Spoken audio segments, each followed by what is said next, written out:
Hey everybody, hope you're doing well. Genesis7 here and welcome back to the channel. In today's video, we're going to be going over my thoughts and opinions of LEGO Bricktales. But before we go any further, I've got to shout out Thunderful Publishing for supporting the channel, providing me a Nintendo Switch code so I can gather my B-roll footage that you're seeing now and get my thoughts and opinions together to throw at you today, October 12th, the release of LEGO Bricktales. That being said, it doesn't influence anything I say. This is all my thoughts and opinions, so please bear that in mind as we go through the video. And with that being said, hit the thumbs up button, subscribe to the channel, and let's get into it. So I like to kind of start off with a nutshell with what I'm going to be getting at throughout the video. What do I think of LEGO Bricktales? I think it's a very good game. I've enjoyed my time with it. My thumbnail says LEGO and chill. That's exactly what it is. A very chilled out experience. And that's all there is to it, and I highly recommend the game. If that's all you're here for, thank you for watching up to this point, and I'll catch you on the flip side. For those that want to see how I came to that result with more footage and more kind of going into the nitty-gritty, please stick around because we're going to be getting into it. Before we get into kind of my thoughts and opinions, I just want to pull out a little bit of the synopsis of the game so you know what you're getting yourself into.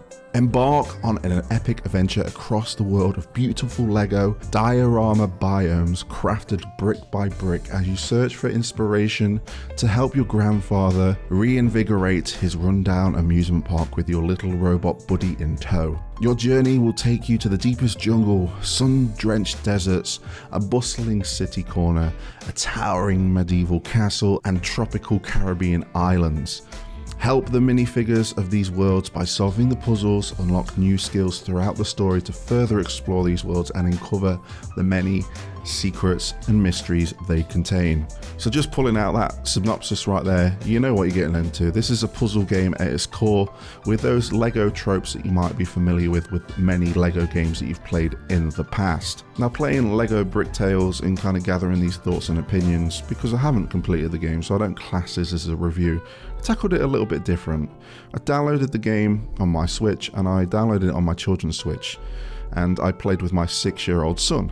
We played side by side, we started the game together because I wanted to kind of see how our minds, our creativeness kind of like either matched or kind of like were completely different, because that's what I think is the magic of this game, is your creativeness. So you kind of start off, you have your tutorial stages, you build in basic staircases, you build in basic bridges, so they're going to look very similar at the start. But as you kind of progress a little bit further with the game and the story, you have more complex kind of things to build. Yes, it's a bridge, but it's a bridge that has to go around a corner. Yes, it's a staircase, but this is a twirling staircase, and you need to make sure that it is able to get from point A to point B. And the way this is done is you can once you've built it, you simulate it, and your little robot kind of walks up to see if it's kind of viable to do. If it doesn't, they'll fall or it'll collapse, and you kind of go off there to see where you went wrong. And I really love this. So me and my son, we've carried on. We're about at the same point, and we're having to build this spiral staircase. And for context, I don't have footage of this, but I'm just showing this kind of bridge that I'm constructing in a different world at the moment, just to kind of give you context. We had to build a spiral staircase, and it looked pretty simple. There seemed to have been little notches in the walls to kind of give us an idea of where we need to be placing our blocks. So we both kind of have the same idea, and we do it, and it looks like a basic staircase. And we simulate it, and we both kind of like, stairs collapse. And we're like, whoa, what's going on here? Like, we've built the staircase, it looks secure, but it isn't secure. So we go back into it, and I decide, you know, I'm going to tweak it up a little bit, put a bit of our support beams underneath, make a little kind of like handrail go around the side. My son just keeping it basic, and he's just kind of making sure that the stairs are not going to collapse. He's not bothered about it looking like a luxurious staircase. He just wants to do it. And he gets it done before me, because I'm going away trying to make the perfect staircase, and he's like, nope, Dad, I've got the basis down to a T, A to B, that's all I'm doing. It doesn't need to look pretty. And that's amazing. That's what I love about this game, because I'm very creative and my kind of head kind of like just dives into this game so deep. Yes, I could have built that simple staircase like my son and kind of been on par with him in our progression, but I just want this to look like the best staircase ever. So I'll build it, I'll simulate it, my robot will make it to the top, but I'm like, no, I am not happy with this. This has to look amazing. And I will spend another half an hour doing the staircase to make it look perfect in my mind. And that's what this footage of this bridge that I'm creating is reflecting. The bridge can just be a simple bridge that's going from A to B, but I want it to look like an amazing bridge. And that's what I'm loving about this game. And it kind of taps into the puzzle elements, because you've got to solve like, oh, this spiral staircase, okay, where am I going to need the main support so it doesn't collapse? Is it here? Is it there?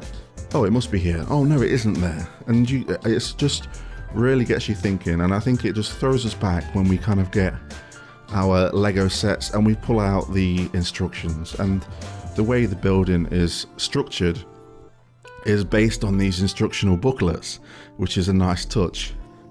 But we want to go off the beaten path a little bit. We want to be more creative.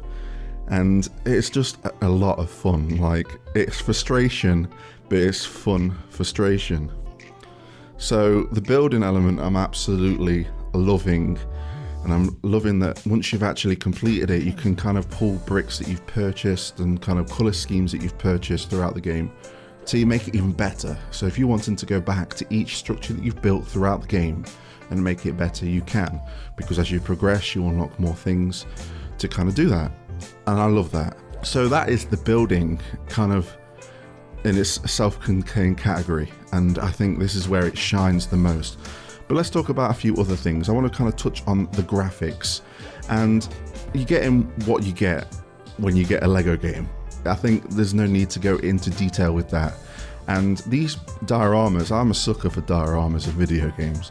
But looking at these dioramas and being able to rotate them and have a look at this kind of world and see if there's any nooks and crannies where I can get some secrets is just beautiful. And that's that. The graphics are just what they are. It is a Lego game. Kind of sticking with kind of rotating these dioramas and exploring. These levels have so many nooks and crannies for you to explore. It's not just about going from A to B and building these things. There are collectibles to collect. There are secret shops. You can purchase outfits for your minifigure. There's endless distractions and you can completely ignore them and get the same experience. It's just that if you want to kind of make these dioramas your own, it's all there, and I can't praise the game enough for doing that. Now, I think I've been highly positive while talking about this building experience and kind of going through the game, these dioramas.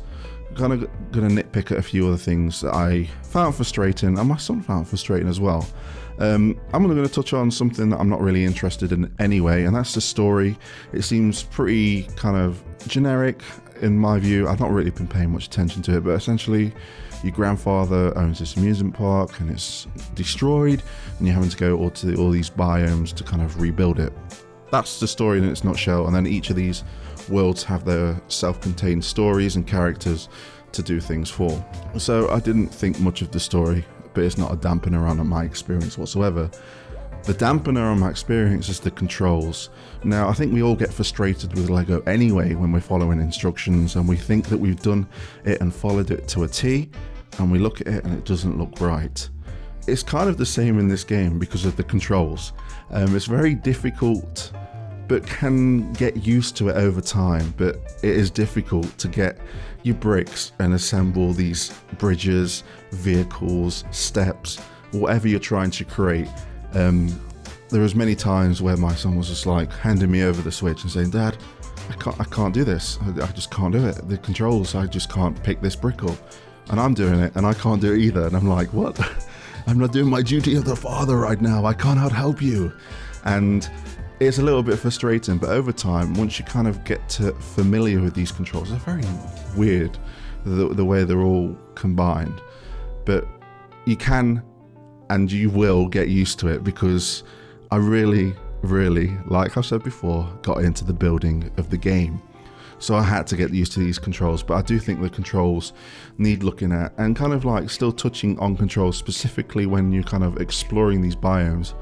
Now, you can press the pause button and you can rotate these dioramas quite easily and explore. I just wish we had some camera control while moving around with our character. I'd love to kind of move the camera, because there are some nooks and crannies which get triggered by a camera move its own. So if you were going around a corner, the camera will rotate on its own, and then obviously your position that you're going with the analog sticks gets messed up because the camera angles change, and it can be frustrating. I just wish I had a bit more freedom with the camera controls while going with your character.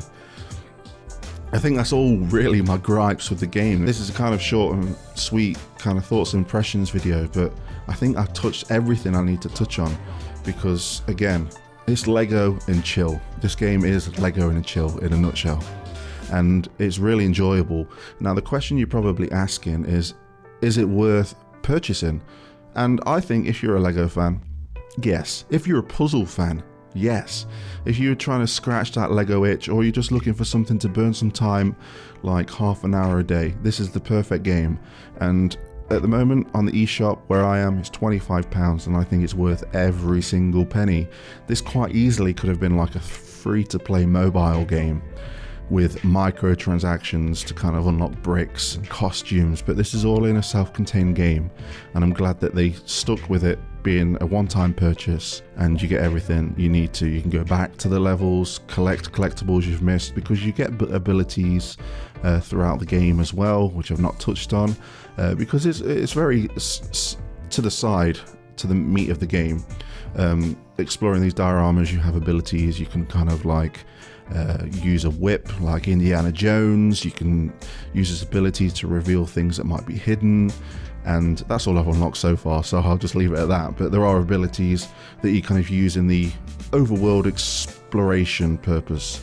So yeah, it's a great game, and I think I'm gonna kind of slowly end the video now because I've touched on everything I want to touch on. Thank you for watching the video. I hope that I've done it justice to give you the right amount of information to see if you want to make the purchase. I think you should. I think you should. Let me know if you've picked up the game. Let me know your thoughts and opinions as well in the comment section below, or if you have any questions, comment section is all yours. Hit the thumbs up button if you have enjoyed the video. It lets me know that you're enjoying this kind of content, and if you want to stick around, you're more than welcome to hit the subscribe button. Hope you have a great day, and I'll catch you on the flip side.